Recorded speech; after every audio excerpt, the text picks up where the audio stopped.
Idolatria na época de Noé. Gênesis 6:11. Noé, filho de Lameque, da linhagem de Sete, foi o último patriarca antediluviano.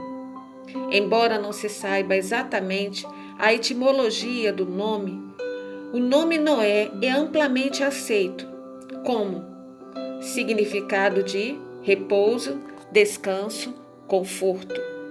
A civilização da época de Noé estava corrompida. As pessoas praticavam todas as variedades de crimes. Elas desobedeciam a Deus com toda a naturalidade. Até mesmo a geração de Sete, que guardava os mandamentos do Senhor, já havia sido corrompida. A civilização da época de Noé já era suficientemente desenvolvida para que a notícia dos feitos de Noé e a preparação da arca, também comovida pelo arrependimento, fosse divulgadas por toda a terra. Gênesis 6:11. Mesmo com todos os avisos do juízo de Deus sobre os ímpios, Noé foi ridicularizado. A população da época não acreditou. Apesar de toda a complexidade no processo de construção da arca, diante de toda a dificuldade, imagine-se o evento nunca visto antes. Tendo que suportar todo o escárnio de seus contemporâneos, Noé foi fiel a Deus. Hebreus 11:7. Ele construiu a arca e colocou sua família e os casais de cada espécie de animais dentro dela, conforme a ordem de Deus.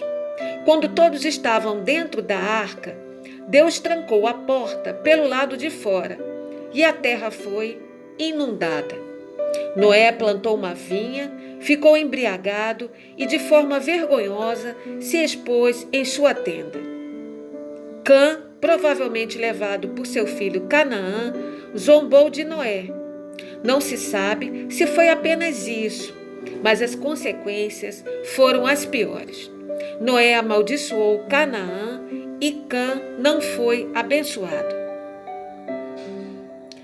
Em contraste a isso, Sem e Jafé foram respeitosos com Noé. Eles o cobriram e foram abençoados.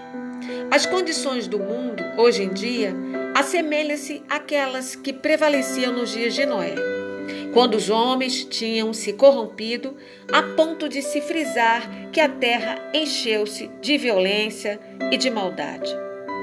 Deus teve que lavrar sentença e condenação.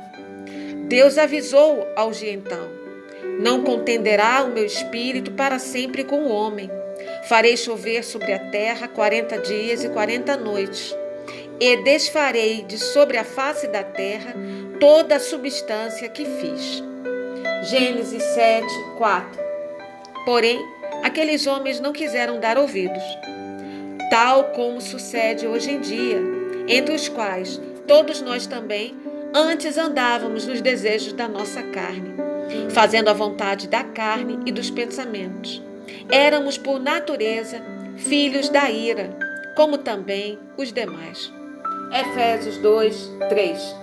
Referindo-se àquele caso, o Senhor Jesus disse: porquanto, assim como nos dias anteriores ao dilúvio, comiam, bebiam, casavam e davam-se casamento, até o dia em que Noé entrou na arca e não o perceberam, até que veio o dilúvio e os levou a todos.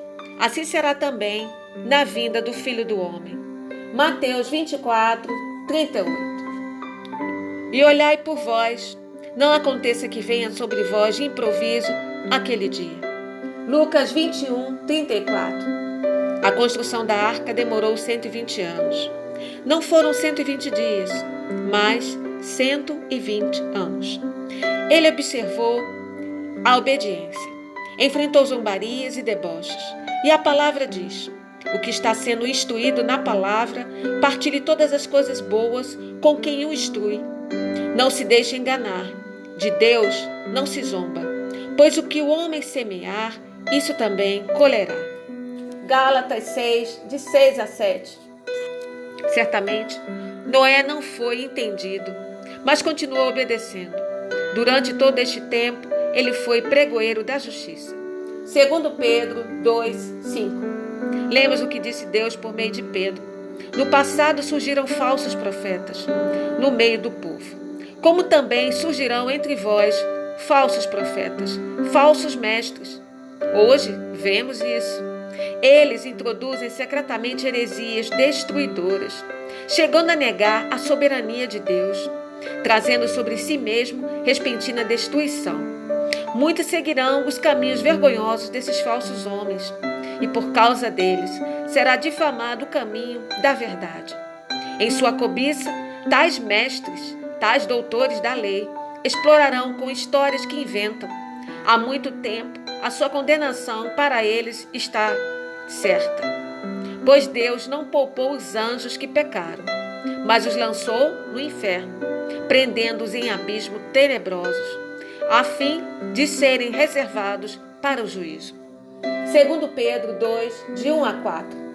Pela fé, Noé divinamente foi avisado das coisas que ainda não se viam. Sendo temente a Deus, preparou uma arca para salvar sua família. E por esta fé, condenou o mundo e tornou-se herdeiro da justiça, que é segundo a fé. Hebreus 11, 7. Ele obedeceu porque acreditou, porque teve fé. Para se obedecer a Deus, tem que ter fé. Para se obedecer às ordens de um Deus que não se vê, é necessário fé. As coisas deste mundo cooperam para a desobediência. Quando desejamos desobedecer, encontramos facilidades, pois a porta é larga para a perdição. Mas o caminho da obediência é estreito e difícil. Não foi fácil para Noé obedecer. Mas como podemos vencer o mundo? Bom, esta é a vitória que vence o mundo, a nossa fé. A fé em Jesus Cristo, o caminho, a verdade e a vida. 1 João 5, 4. Vivendo em fé, venceremos. Oremos.